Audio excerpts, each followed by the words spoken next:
Boa tarde, Gisele, Karen, boa tarde, Gil, Alexandre, muito bem-vindos. Obrigado aí, Gisele, por estar coordenando mais uma rodada aí de discussão durante a pandemia, né? E sobre um assunto que nos é muito caro, que é o paciente oncológico, e principalmente nesse momento, né, dos dados que a gente tem visto em diversas revistas, em diversas pesquisas, em diversos países, de que a pandemia gerou, né, e tem gerado um atraso e perdas significativas de vidas relacionadas não só ao câncer, mas também a outras doenças que não relacionadas ao Covid. A gente vê aí um aumento de 50%, 60% do aumento de índice de mortes domiciliares, né? A gente já enxerga um aumento dos diagnósticos mais avançados, né, das doenças que têm nos procurado, e continuamos vendo, né, um menor número ainda de pacientes com diagnósticos de câncer chegando aos nossos consultórios. Certamente esses números, esses diagnósticos não vão deixar de existir, eles não estão sendo feitos neste momento e vão ser feitos em algum momento na linha do tempo. O que a gente tem procurado fazer com a pesquisa, com a campanha Câncer Não Espera, é alertar a população, os pacientes, os médicos, a sociedade de um modo geral, né, que a despeito do Covid, aqui nunca menosprezamos os problemas do Covid, né, da pandemia pelo Covid, da sua seriedade, alertando que outras enfermidades, outras doenças também necessitam ter uma atenção. No câncer, nós sabemos que o diagnóstico precoce muitas vezes está relacionado a uma maior taxa de cura.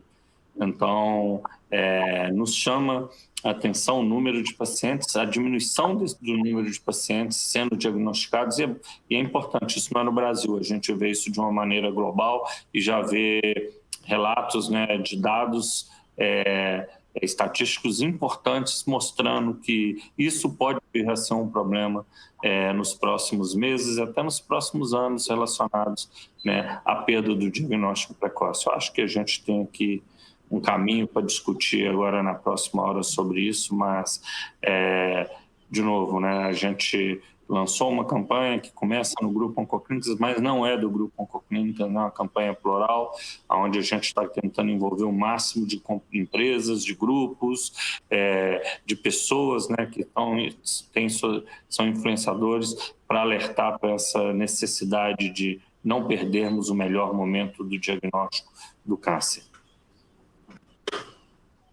Perfeito, obrigada. Eu passo a palavra para o doutor Carlos Gil.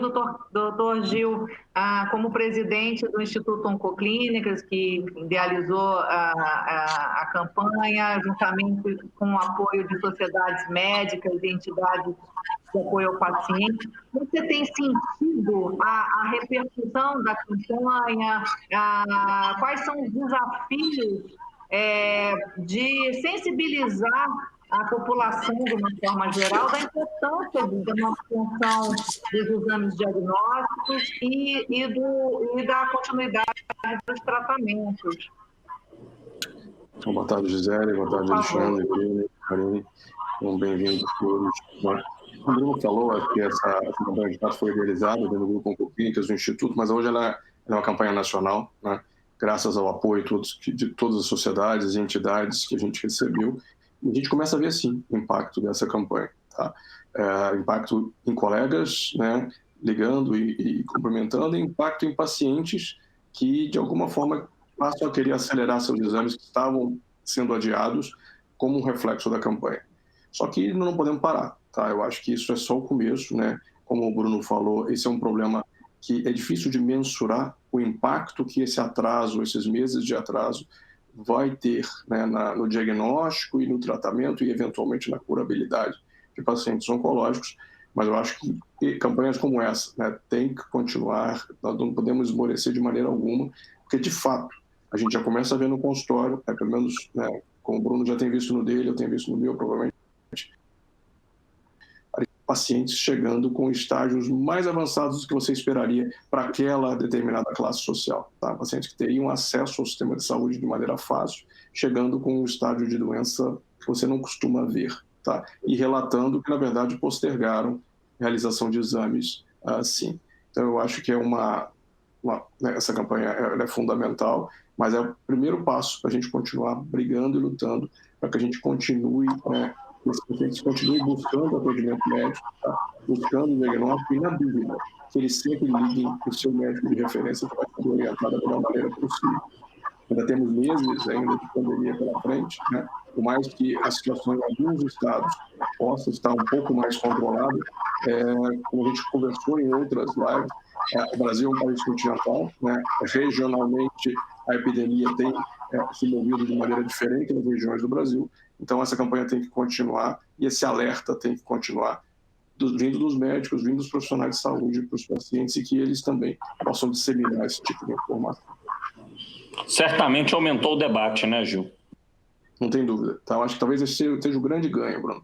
Aumentou o debate. Tá? Trouxe para a mesa para que todo mundo pudesse discutir e, sem identificar eventuais responsáveis pelo atraso lá atrás, buscar soluções. É isso que a gente precisa encontrar. E caminhos, porque os caminhos existem. Caminhos seguros existem para diagnóstico e tratamento. Perfeito. Doutor Alexandre, qual é a sua percepção sobre o aspecto da cirurgia oncológica? Como o senhor tem observado essa transição nesses 5 meses aí que a gente já tem de pandemia? A gente falou, se vocês quiserem, a Sociedade Brasileira de Cirurgia Oncológica fez uma pesquisa inicial foi divulgada em abril, se não me engano, né? Como é que isso está agora?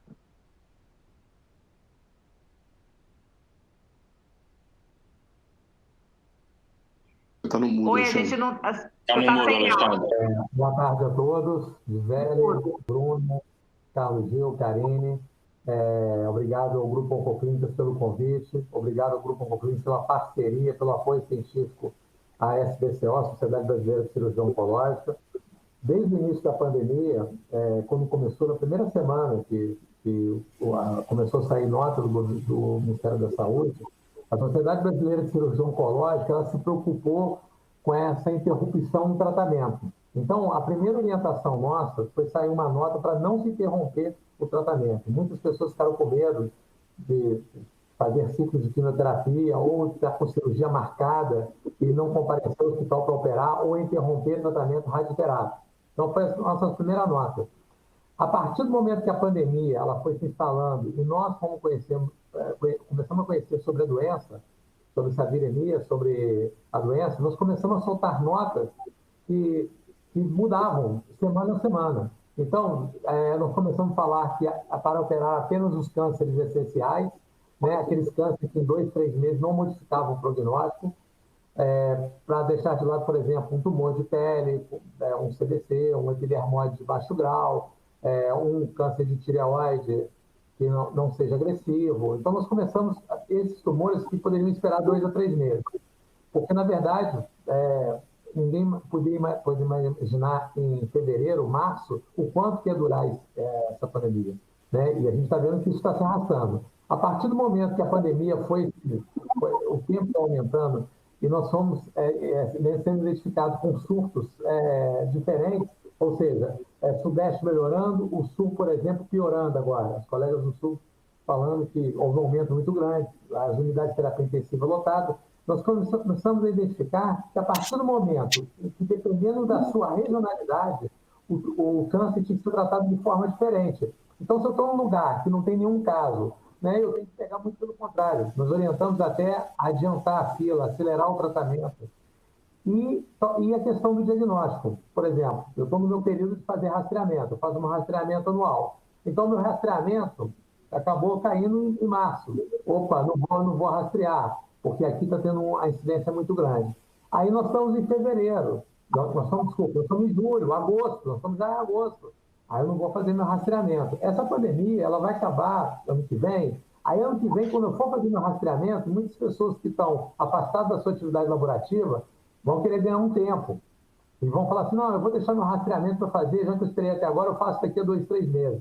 Então, isso, na verdade, ninguém sabe o quanto que é o impacto disso. A gente sabe que vai ter um impacto grande. Saiu uma nota da Sociedade Inglesa de Medicina falando que eles calculam 50 mil novos casos de óbitos a mais no ano que vem. Eu não sei de onde fizeram essa conta. Realmente foi uma nota. Mas realmente a gente não sabe o quanto que isso vai impactar. E esse impacto não vai vir mês que vem, no final do ano. Isso vai vir ano que vem, daqui a 2 anos. Porque é quando realmente esses pacientes com casos avançados, né, nós vamos ter como diz outro, a nota final deles, né? Esses pacientes que às vezes teriam casos iniciais, não vão fazer diagnóstico em casos intermediários, onde a taxa de cura ou até mesmo em casos avançados, né? Então, realmente, isso é um problema. Isso é um problema daqueles pacientes que têm acompanhamento e têm recaída, que não estão fazendo o acompanhamento, seu follow-up, né? Eu acho que esses pacientes, hoje em dia a telemedicina veio para o que muitos médicos tinham medo, acho que não tem retorno. Então, eu acho que a telemedicina ela pode ajudar muito aqueles pacientes que têm que fazer os seus exames regulares. A recaída do câncer não quer dizer que o paciente não seja curável, sinal, muitos desses casos são resgatáveis, são curáveis, e outros, você aumenta a sobrevida. Então, esse paciente ele tem que fazer o acompanhamento, de alguma forma, procurar o médico, saber o que esse médico pode ajudar, e esse médico tem que criar vias protegidas para que esse paciente possa ser atendido e, se for o caso, fazer o diagnóstico dessa recaída também, não é só diagnóstico, não. Perfeito, perfeito. Obrigada. Só para recapitular, assim, aquele ponto que a gente falou sobre a pesquisa da Sociedade Brasileira de Cirurgia Oncológica apontou uma interrupção da ordem de 70% no começo da pandemia. Isso se mantém justamente pela característica continental do Brasil, porque, assim, por mais que a gente tenha melhorado um pouco esse percentual em São Paulo, Rio de Janeiro, isso aumenta em outros lugares, né? Assim, só para checar essa informação. Isso aí foi o seguinte, foi uma média que nós fizemos no Zonacons e Capons, que atende o Sistema Único de Saúde. Alguns lugares chegaram a parar 100%. Alguns lugares, a pandemia perdeu-se o controle disso e esses hospitais de câncer foram usados para tratar pacientes de Covid. E CTI foram usados para tratar pacientes de Covid. Tem lugares que foi 30%, tem lugares que foi 70%. Por exemplo, Rio Grande do Sul, semana retrasada, parou-se durante 2 semanas, não se operou pacientes com câncer, a não ser em casos de urgência, extrema urgência, de emergência. Por quê? Porque realmente os CTIs estavam lotados, os hospitais estavam lotados. Então, o Brasil é um país são vários países dentro do mesmo país. Com até mesmo os pacientes, ele tem uma certa dificuldade de determinados exames, de determinadas regiões, que ele não tem em outras. Então, são regiões com várias peculiaridades. E essas peculiaridades têm que ser respeitadas. Então, se você está numa região que você consegue oferecer tratamento adequado, não é porque se você está, por exemplo, se você está em Minas, se você consegue hoje que o paciente consiga ser tratado adequadamente, mas por exemplo, no Paraná, a incidência está muito alta, né? Os CTIs estão lotados, não é porque o Paraná está parado que o Minas vai parar o tratamento de câncer. Ou que o paciente ele não vai deixar de ser atendido de forma diferente. Você tem que respeitar isso. Eu acho que cada região, por isso que a questão do gestor municipal e estadual, ele é muito importante. Ele tem que entender o que está acontecendo na sua região e tratar e lembrar o seguinte: o Covid ele vai passar, o câncer não. O INCA mostrou lá, 625 mil casos novos, fora as recaídas. Nós estamos tendo recaídas. Né? Nesse tema, vamos ter recaídas. Recaídas que são resgatáveis, são tratadas e que esses pacientes podem ser curados, mesmo quando eles recaem da doença. Então, esse atendimento não pode parar. Perfeito, obrigada. Karine, boa tarde. Você representa aqui, através do Inspire Ser Mulher, a figura do paciente, né? Então, assim, primeiro eu gostaria que você explicasse um pouco para o público o trabalho que vocês fazem no Inspire Ser Mulher. E também eu tenho uma pergunta aqui já da Luísa Brunet, que foi nossa madrinha de da campanha no ano passado para incentivar a mamografia, a campanha do Instituto Oncoclínicas, e ela que tem trabalhado pelos direitos da mulher como ativista, ela faz a seguinte pergunta: como sensibilizar de uma maneira mais humanizada agora na reabertura, que as mulheres estão tendo que voltar ao trabalho, as pacientes com câncer que estão em tratamento, elas estão mais vulneráveis a desenvolver a forma mais grave da Covid. Então, assim, nesse retorno ao trabalho, de que forma as empresas, vocês sugerem as empresas de lidarem com essa questão, né? De que forma seria mais tranquilo para essa paciente oncológica? Obrigada, bem-vinda. Acho que ela travou. Não. Oi, a gente não está te ouvindo, Karine. No mudo. Tá no mudo. Tira do mudo.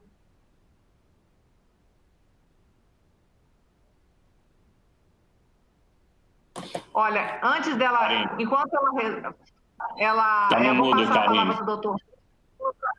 Karine, está no mudo, tá? A gente não está te ouvindo. A gente não te ouve. Não, a gente não te ouve. Agora está me ouvindo? Voltou. Mas Agora não está voltou. no mudo. Agora voltou. Não estava no mudo, não. Talvez tenha sido o fone. Agora está me ouvindo? Ouviu? Sim, estamos ouvindo. Tá. Estamos ouvindo. Tá. Primeiro, queria agradecer o convite, né, do Grupo Oncoclínicas, que a gente é muito ligado, o Grupo Oncoclínica Rede Espiricê.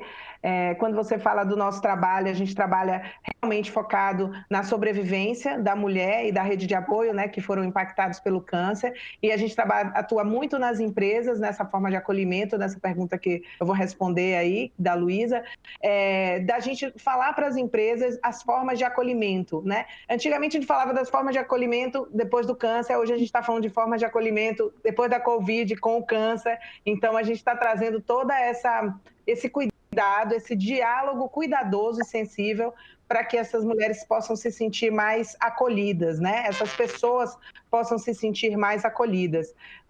A gente, nessa pandemia, o Espiricê sempre trazendo conteúdos, Gisele, para que as pessoas possam ter mais informação. Isso que o doutor Alexandre, o doutor Bruno, o doutor Carlos Gil trouxe, a gente tem incentivado que, assim, o tratamento, a nossa saúde é em primeiro lugar. E a gente precisa entender quais são os tipos de protocolos ou tipos de situação que a sua clínica, seu hospital, seu médico tá agindo para que você se sinta protegida. A primeira coisa que a gente sempre fala é: fale com seu médico, pergunte a ele se agora é o momento de você fazer esse tipo de exame, do que você imaginar, supor ou tem uma crença de que se eu for fazer o exame, talvez eu pegue a Covid. Isso é uma crença que a gente vai levando e não sabe se isso é verdade ou não, e deixando de se tratar. E ao mesmo tempo, eu já tive câncer há 17 anos e a primeira coisa que eu fui fazer foi os meus exames de acompanhamento, mesmo eu já saindo de várias zonas de risco, mas eu fui fazer, porque assim, eu não vou deixar de parar o meu tratamento por causa da pandemia. Claro, seguindo todo o protocolo e de cuidado. O que eu sinto e o que eu senti com as meninas foi o que elas esperavam, né? Elas esperam muito essa recepção diferenciada, né? Então, o que eu sinto se você estiver numa clínica ou no hospital e que uma pessoa, olha, é a Gisele que vai te atender, Karine, ao você chegar na clínica, não se preocupe, Gisele vai te direcionar para que você possa lavar suas mãos, fazer o protocolo correto e você vai ficar aqui nessa sala para ser atendida. Existe ainda, principalmente com as mais idosas, ainda grande preocupação sobre isso. E esse tratamento diferenciado individualizado e personalizado veio, sim, nas nossas discussões de dizer, eu não sei quem vai me atender. Eu não sei nem se eu passar perto da portaria, da recepção, se vai ter alguém lá contaminado. Questionamentos que foram trazidos na discussão, né? E quando a gente entrou na campanha que o câncer não pode esperar, a gente falou, vamos falar também, discuta com seu médico, discuta com sua clínica, para que, será que isso não seja um ponto a mais, ou então um ponto diferencial para que você possa se sentir mais segura? Fale com ele a forma que você se sente mais segura, para que você possa fazer o exame, mas não deixe de fazer. Então, a Rede Spirit C, a gente também está trazendo isso para as empresas, a gente acabou de ter uma jornada falando sobre isso com as empresas, que a gente falou, vocês não vão só receber pessoas com medo da Covid, vocês vão receber pessoas também que tiveram um tratamento, passaram por um tratamento, ou pessoas ainda mentalmente conturbadas, porque ainda não sabem como vão retornar, e muito temerosas de voltar ao trabalho, a estar numa posição de trabalho. Então, assim, conversar com esse profissional, conversar com esse colaborador e perguntar o que fica mais confortável para ele, né? Se é ele realmente retornar a um ambiente de trabalho onde ele vai ter muita gente, ou se o que ele pode fazer em casa, com segurança, e dar o retorno para a empresa de forma de qualidade, né? Com forma qualitativa. Então, eu acho que tem que ser personalizado esse diálogo, é o que a gente sugere às empresas, caso a caso, porque cada um tem uma forma diferente de lidar com o câncer, né? Mas sempre apoiando ele, acolhendo ele da melhor forma possível, né? Da melhor forma sensível possível. Essa nossa, hoje, que a gente trabalha, que a gente está botando, conversando com as meninas. Eu falo meninas porque o nosso grupo, majoritariamente, aí tem todos os homens, são mulheres. Mas também temos homens, mas a maioria são mulheres. Perfeito, obrigada, Karine. Doutor Bruno, a gente tem aqui uma pergunta das mídias sociais que dialoga muito com que o senhor sempre fala, que informação nesse momento vale ouro, né? Assim, então, assim, a disposição de informar, como que é o desafio comunicar e passar segurança ao paciente nesse momento de tanta volatilidade? Essa é a pergunta que nós recebemos. Eu só vou aproveitar, Gisele, vou fazer 2 comentários aqui nas respostas anteriores que eu acho que são fundamentais, e a gente vai na sua pergunta já. Claro. Primeiro, a gente não tem o que o Alexandre falou das diferenças regionais e o Gil também, e nós temos um outro problema, né, que nós temos 2 tipos de atendimento no Brasil, né, o público e o privado. O privado mais organizado, com mais financiamento, o público com menos, e é onde teve o maior impacto. O Alexandre está falando dos UNACONs e dos CACONs, onde o paciente oncológico do SUS é atendido, né, com muita excelência, mas muitas vezes esses serviços, né, não foi nem porque o paciente não queria ir, a gente enxergou o medo do paciente, já respondendo um pouco a sua pergunta aqui, um pedacinho dela, o medo do paciente ir pela desinformação e o medo de se infectar pelo Covid, como a Karine já também bem disse, mas no caso de alguns serviços públicos, o problema foi do impedimento de ir. Né, os serviços foram fechados mesmo para priorizarem, de um modo geral, pacientes com a Covid. Né? Então, a gente sabe que os leitos são os mesmos. O paciente oncológico, quando ele vai para uma cirurgia, muitas vezes ele precisa de outros cuidados hospitalares, como, por exemplo, o leito de UTI. Né? E isso por causa do próprio procedimento curativo. Então, isso é um problema. E a segunda coisa que eu acho que a Karine falou que é muito mais importante, mais do que comunicar, e uma das melhores maneiras de se comunicar é demonstrar que realmente o paciente está entrando em ambientes seguros, que fluxos foram criados e que esses fluxos estão sendo seguidos rigorosamente. De repente, a gente recebe um comunicado de um gestor de nossas unidades falando que um ou outro profissional de saúde está resiliente a fazer a triagem. É tão simples quanto isso. O presidente do conselho de administração do grupo liga para essa pessoa e fala da importância disso. Então, vem de cima para baixo mesmo, sabe? A criação de ambientes seguros acontecem assim. Então, se precisar, eu vou fazer, o doutor Carlos Gil vai fazer, o Luiz Natel, o presidente do grupo, vai fazer. Sabe por quê? É aquela história que a gente fala, cuida de você, que você cuida de todo mundo, e estamos muito bem assim. E, de novo, né? Quanto mais o tempo vem passando, né, já somos aí 4, já estamos no 5º mês de pandemia, Brasil, né? Então, a gente está aprendendo, né? A gente está aprendendo com nossas experiências, aprendemos muito com as experiências dos outros países, né? Alguns sofreram muitos, né? A Itália, os Estados Unidos. Hoje, os Estados Unidos ainda tem situações problemáticas em alguns estados, a Flórida, o Texas, né? Que demoraram um pouco mais para experimentar a pandemia. Então, a gente continua aprendendo. E o mais importante é aprender, né? Assimilar isso e começar a implementar isso de novo.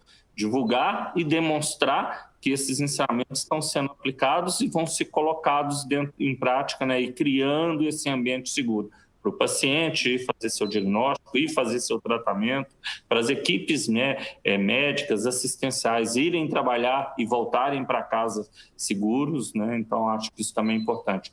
Uma outra coisa que o último comentário da fala da Karine, né, assim, essa questão, né, o quão importante é reinserir, né, o paciente, né, no seu mundo, no seu ambiente social, familiar, de trabalho.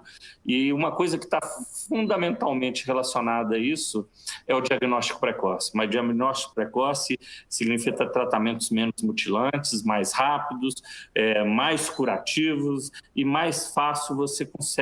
Então, tem todo um custo que não é só do tratamento em si, mas todo um custo social e emocional por trás desse diagnóstico precoce. Daí a importância da gente estar informando e mostrando e demonstrando que nós criamos ambientes seguros para as pessoas poderem continuar a vida dentro da normalidade com Covid, porque a gente vai viver isso de um modo geral até a gente conseguir uma imunização em massa da população, que vai vir com a vacina ou com o tempo de exposição. Sensacional. Como é que a gente explica, doutor Bruno, que o Bruno falou? Eu só queria fazer uma pergunta, só para a gente frisar bem o que significa na prática fluxos seguros, para o paciente entender e para a população entender o que na prática significa são entradas separadas. Assim, se eu puder exemplificar, antes só do comentário da Karine. Legal. Vai muito antes disso, da clínica mesmo, né, Gisele? Vai dentro da educação, da orientação, da informação de como se portar em casa, dos hábitos de higiene, de uma etiqueta de higiene social dentro da própria casa, porque às vezes a pessoa está com Covid e não pode botar todo mundo para fora de casa, ela vai ter que conviver com aquela pessoa com Covid ou com pessoas que tiveram contatos certos com pessoas com Covid. Então, começa com uma educação, o transporte, né, como chegar à clínica, o uso da máscara, do distanciamento, apelar de novo para os gestores, aumentarem o número de transporte público para que haja menos aglomeração de pessoas nesses ambientes. Né? A gente sabe que o paciente não precisa, de um modo geral, no sistema privado, mas tem um monte de gente que está para o paciente ser atendido que precisa, então faz parte disso. Então, a máscara, né? De novo, lavar as mãos sempre. Eu acho que o paciente oncológico, a Karine pode dar uma aula aqui para a gente, de como o paciente oncológico ele é tão bem educado nessas recomendações que a gente tem feito, e devem ser multiplicadores, devem estar ensinando nos seus ambientes sociais e familiares como se portar. E dentro da clínica, né, uma pré-triagem, a gente hoje reconhece os sintomas principais, né, não é só uma gripe viral, então tem outros sintomas, como a perda do olfato, do paladar, né, dores musculares, então outros sintomas que estão bem relacionados com a questão do Covid, que a gente tem procurado triar isso antes do paciente ir, além da temperatura. E ao chegar na clínica, de novo, ele passa não só o paciente, como todos os profissionais de saúde, como todas aquelas pessoas que estão naquele ambiente passam por uma pré-consulta, por uma avaliação quase que clínica rápida ali sobre sintomas e sinais, para que, se houver alguma coisa suspeita, que ele entre realmente. Fluxos diferentes, elevador diferente, sala diferente, as pessoas adequadamente parametradas para poderem, né, atenderem aquela pessoa naquele momento. Então, né, de novo, tem que tomar cuidado, temos que cuidar da segurança de todos. Então, são todos esses cuidados, pequenos cuidados que somados, que têm levado à criação desses ambientes seguros nos ambientes hospitalares. Perfeito. Karine, eu tinha te interrompido. Por favor, faça o seu comentário. Não, isso que o doutor Bruno falou, né, e da falta de informação. E o que eu sinto muito dos RHs das empresas é essa falta de informação, sabe, doutor Bruno? Você falou assim, não só falar, mas demonstrar. Então, eu tenho mais de 17 anos de recursos humanos, eu ainda tenho colegas, gestores, que não sabem como lidar com câncer ou com uma pessoa que foi diagnosticada com câncer dentro da empresa. Perguntas como, eu vou fazer uma festa porque ela vai chegar hoje, Karine, dá para fazer? Eu falei, gente, vamos conversar com a pessoa, ela não saiu de férias e está voltando, ela está voltando de um estado, né, de um processo, então vamos ter um cuidado, vamos ver como é que ela está se sentindo. Da mesma forma vai ser esses RHs lidarem com as pessoas voltando do Covid. Então, não saíram por uma festa, não estavam trabalhando em casa porque queriam. Então, assim, existe uma certa sensibilidade nisso. Mas também, doutor, existe muita falta de desinformação. Então, até para indicar a um paciente, tipo, Karine, você tem que ir na clínica tal porque ela está fazendo tal tipo de procedimento, ou então, a gente já conversou com o médico, tem segurança, eles não estão sabendo disso. Então, até as empresas, elas estão desinformadas. Claro que isso tudo é novo, mas antes da Covid, eu já sentia essa grande dificuldade dos RHs lidarem com o câncer e fazendo campanhas pontuais, mas não sabendo exatamente como ajudar essas pessoas. E essa campanha do Câncer Não Espera, eu acho que ela vem na Covid, mas ela tem que continuar sempre. Porque, como o senhor falou, fazer um diagnóstico precoce garante a sobrevida dessa pessoa, que garante a produtividade dessa pessoa dentro da empresa, na família, a sustentabilidade, enfim, vários fatores sociais, também profissionais, porque a gente sabe que hoje, economicamente, a gente vai precisar de pessoas ativas no nosso mundo, né? E a gente sabe disso, a importância que isso vai ter agora nesse admirável mundo novo que nós vamos viver. Perfeito. Obrigada, Karine. Doutor Gil, uma pergunta aqui que surge: qual a importância da testagem nessa fase que a gente se encontra no Brasil na pandemia? Verdade, Gisele. A testagem é fundamental desde o primeiro momento e talvez seja um dos pontos fracos, né, da nossa atuação como país, tá? Estou generalizando, né? A gente não foi capaz de criar nesses meses como país estruturas de testagem e estratégias de testagem que fossem eficientes. A gente teve o prazer, né, o Bruno falou, de criar algo muito agressivo dentro do grupo Oncoclínicas, de testagem de profissionais de saúde, profissionais administrativos, aqueles que teriam contato com os pacientes, e continuamos fazendo isso, tá? Tanto com o PCR e depois com a ELISA, e vamos fazendo por ondas e tentando retirar aqueles pacientes, aqueles indivíduos que se tornam IgG positivos.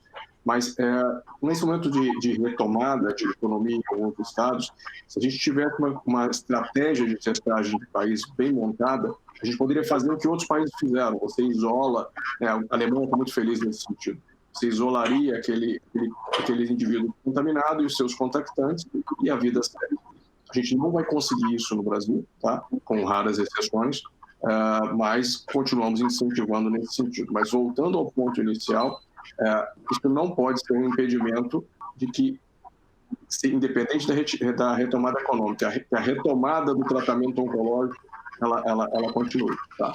Eu acho que quando for indicado, tá, o oncologista vai pedir ao paciente para ser testado, seja PCR, seja através de sorologia, mas a gente não pode esperar essa estratégia de testagem está montada no país, seja em âmbito público ou privado, tá? Para que os pacientes voltem a tratamento ou que os médicos se sintam confortáveis de indicar tratamentos ou principalmente de indicar cirurgias. Acho que a Alexandre pode falar muito mais propriedade do que eu nesse sentido. E dando um passo atrás em relação ao fluxo seguro, né, que foi muito bem colocado anteriormente, esse fluxo seguro pode chegar e chega, né, no caso dos cirurgiões, inclusive ao testar essas equipes cirúrgicas e testar os pacientes antes da cirurgia. Então, isso não é, felizmente, um impedimento, tá? Quando a gente pensa, né, de fluxo seguro nos hospitais, e as clínicas, essa estratégia funcionou, tá? Então, o que eu digo que não funcionou foi a estratégia de testagem ampla de saúde pública, tá? Mas a estratégia para criar fluxo seguro, essa, né, pelo menos do que eu tenho acompanhado, não só no âmbito privado, como no grupo clínicas e em outras instituições, mas mesmo em instituições públicas.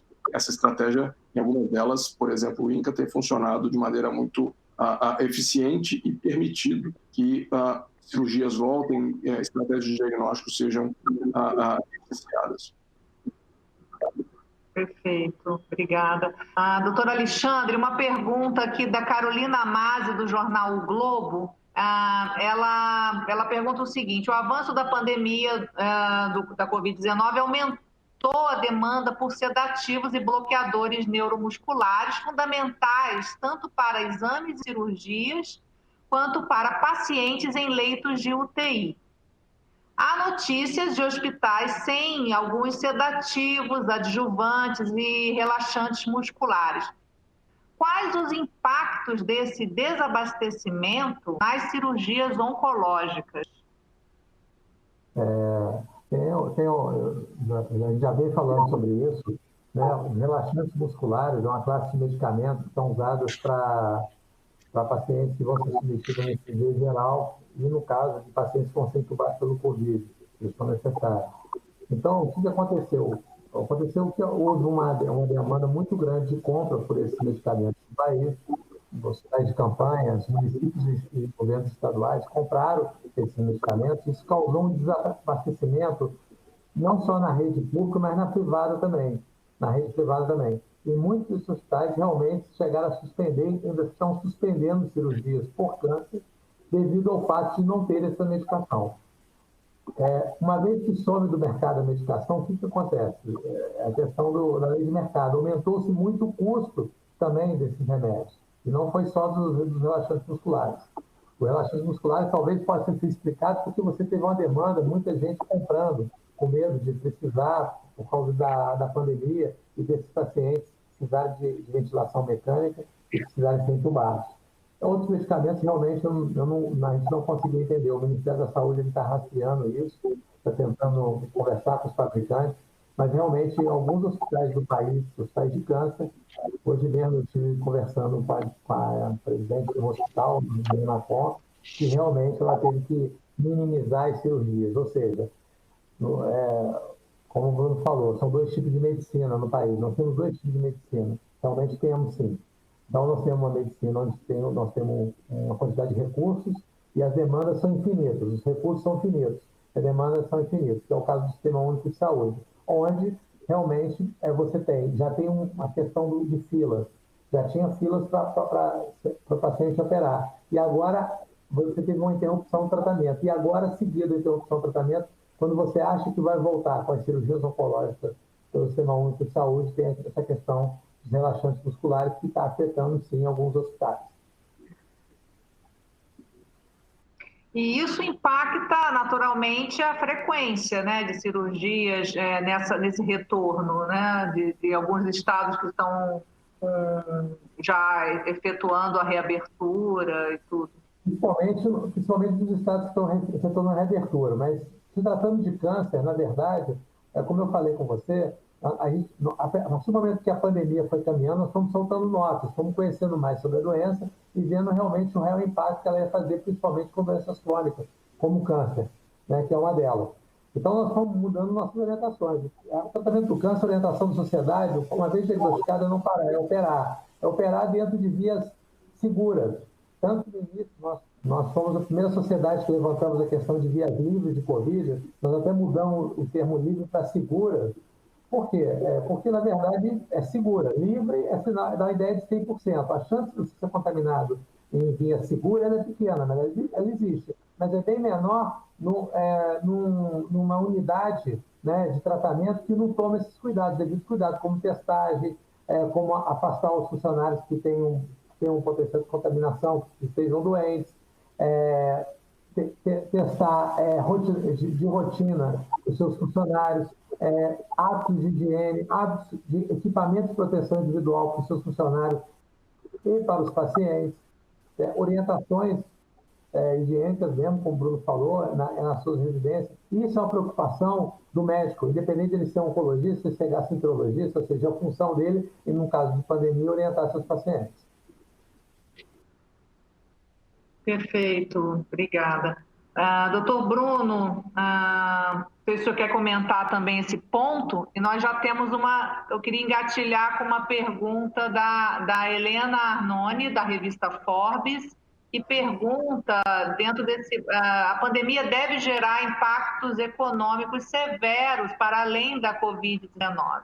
Na visão de vocês, o quanto este cenário de atrasos nos tratamentos de câncer poderá ser prejudicial aos cofres públicos?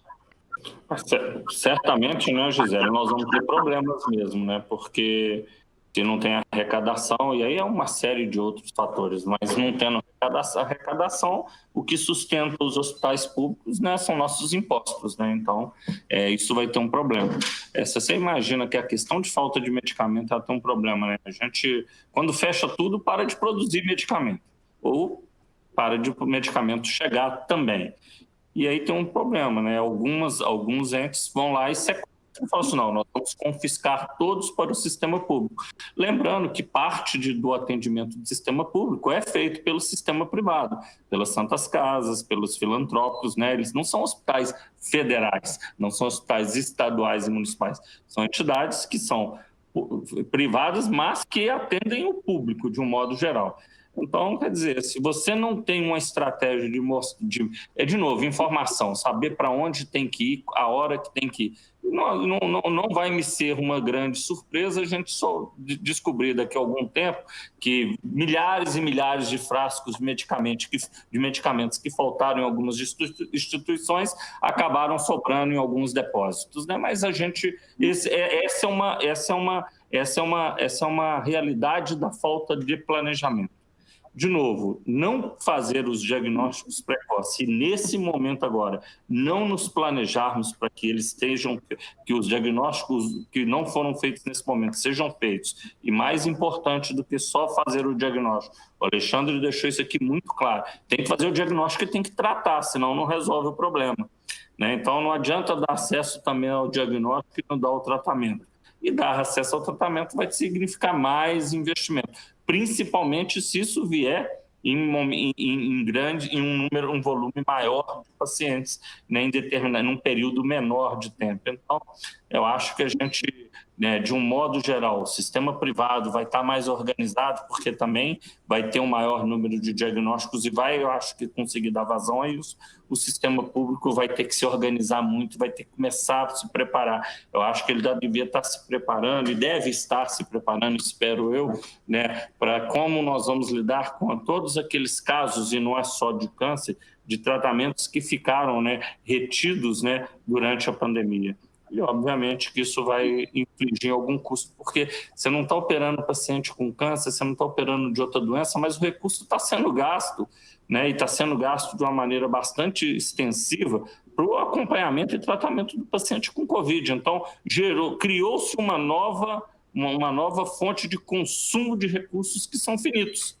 Então, né, nós vamos ter, de certo modo, problemas pela frente, que vamos ter que começar a pensar na estratégia agora e na tática de como atender isso agora. Parte disso pode ser que as próprias entidades, né, privadas sejam parte da solução disso, mas, de novo, para que isso aconteça, né, eu acho que o jogo tem que começar a ser combinado agora. Como é que nós todos, né, que estamos lidando com a saúde da população brasileira, como é que todos esses atores vão atuar de uma maneira conjunta para minimizar não só a questão de tempo, mas também otimizar a questão dos recursos. Vamos ter problema, não tem como não ter problema.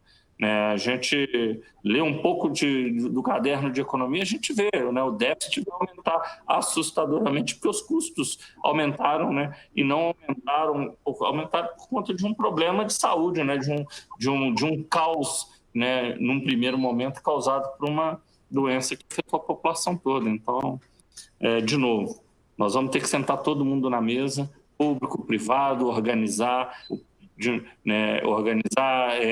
mensurar e, de novo, identificar como o recurso que é finito seja melhor administrado. Perfeito, obrigada. Temos aqui também mais uma pergunta do professor Jorge Félix, que é professor do curso de Gerontologia da USP e comentarista de longevidade da TV Globo. Ele faz comentários no programa da Fátima Bernardes, no Bem-Estar. Na verdade, no Bem-Estar, não, ele faz parte do Bem-Estar e ele faz comentários na Fátima Bernardes e no É de Casa. O Jorge Félix pergunta o seguinte: um dos maiores desafios do paciente oncológico nesse momento é justamente a continuidade do tratamento. Esse desafio é ainda maior para idosos institucionalizados, ou seja, que vivem em instituições de longa permanência, os residenciais para pessoas idosas. Esse segmento é bem heterogêneo no Brasil e alguns com muitas dificuldades de estrutura e pessoal. Quais seriam os protocolos para garantir o tratamento para as pessoas idosas nessa condição? Quem gostaria de comentar? Doutor Bruno quer comentar? Karine? Eu posso falar, se quiser. Eu posso comentar. Por favor, doutor Alexandre. Acho que o protocolo é idêntico. Você tem que lembrar que o paciente idoso, ele geralmente vem acompanhado de mais comorbidades. O cuidado, ele deve ser, obviamente, maior, mas você não pode isolar cuidado. Cuidado é um só. O que é? Proteção. É saber que esse paciente, por exemplo, se eu opero um paciente que não tem comorbidade nenhuma, de 60 anos, e opero um paciente de 60, 70, que é diabético, que tem sobrepeso, tem obesidade, esse paciente ele não aguenta essa minha complicação. Então, o cuidado que eu tenho que ter com ele é melhor, eu tenho que me adiantar as complicações. Se eu estou num período de pandemia, tanto faz o paciente de 60, sem comorbidade, ou o paciente de 70, de 80, até mesmo o superidoso, que a gente considera paciente de 80, esse paciente ele tem que ser tratado. Você não é Deus para medir a expectativa de vida dele. Né? No Brasil, nós temos uma cultura arraigada que o paciente idoso, ele é idoso, teve câncer. Não. O cuidado é o mesmo, o tratamento é o mesmo, o cuidado não é o mesmo, ele é maior, ele tem que ser maior um pouco, nós temos que se adiantar as complicações. Estamos num período de pandemia, eu não vou ter um cuidado diferente desse paciente. O paciente tem que ter fluxo seguro, ele tem que ter medidas de higiene, ele tem que ter cuidados restritivos para ele tem que ir acompanhado numa consulta apenas no máximo por uma pessoa, se ele não puder ir sozinho, e não, às vezes, o paciente idoso que entra com 2, 3 pessoas na sala de consulta. Então, esse cuidado que tem que ter. Eu acho que você não é que você se super protege, você tem que se adiantar as complicações, né, mas esse não pode deixar de ser tratado. Gisele, obrigada. Eu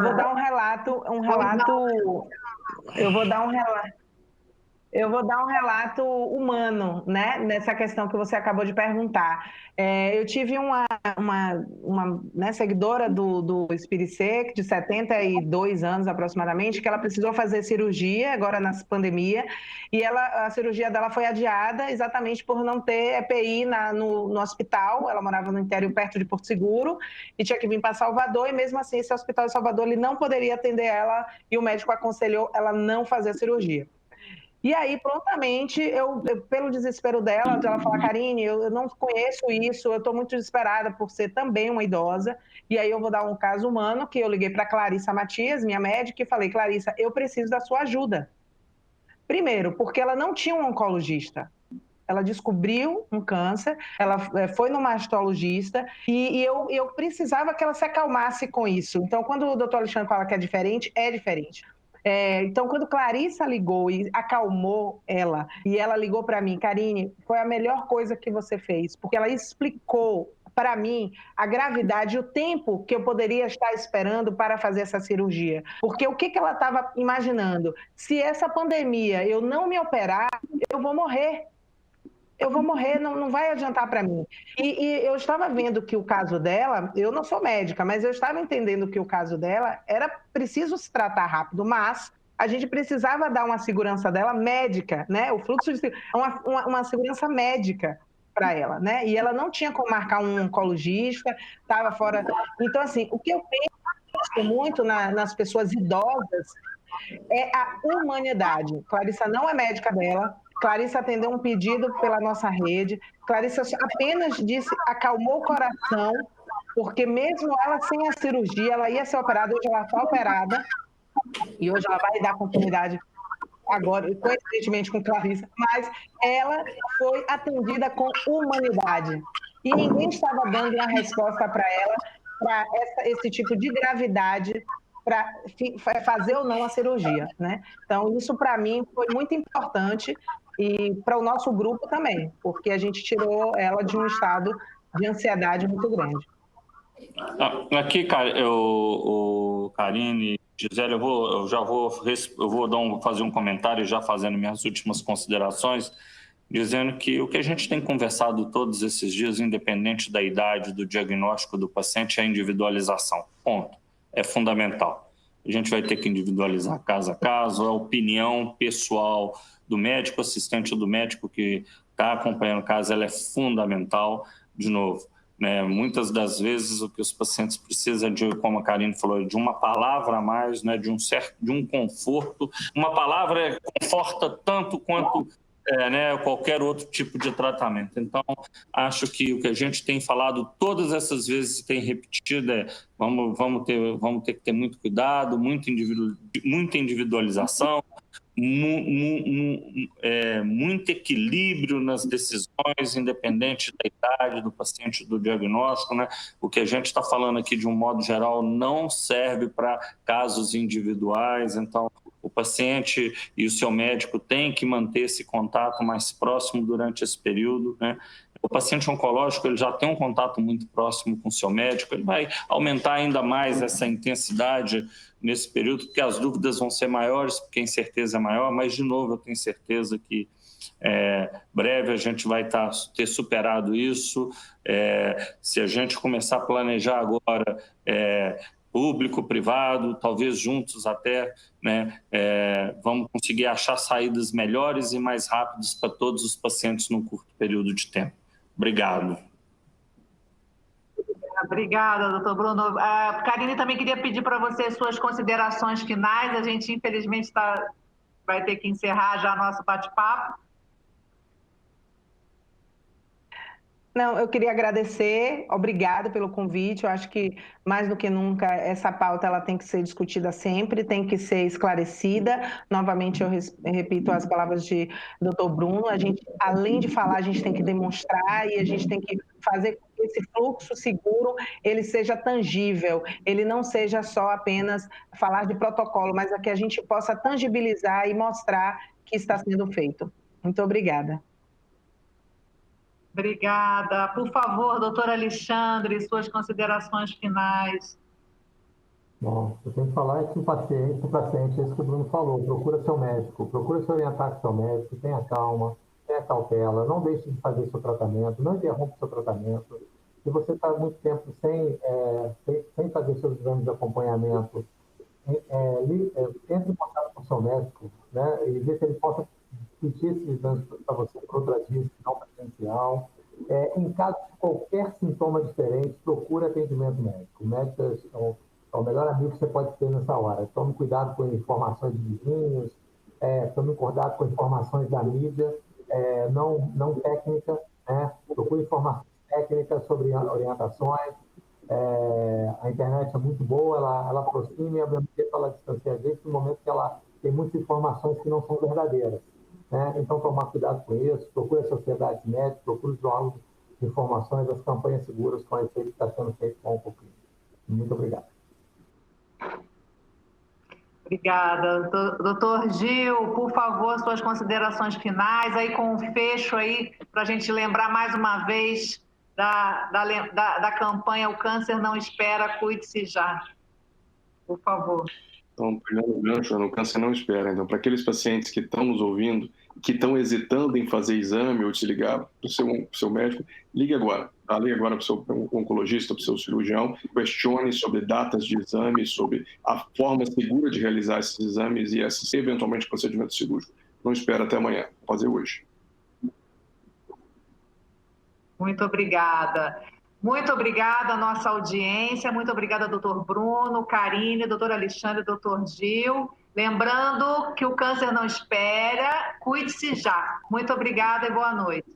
Obrigado, Gisele. Boa noite, Karine. Boa noite a todos. Alexandre, obrigado. Boa noite a todos. Boa noite.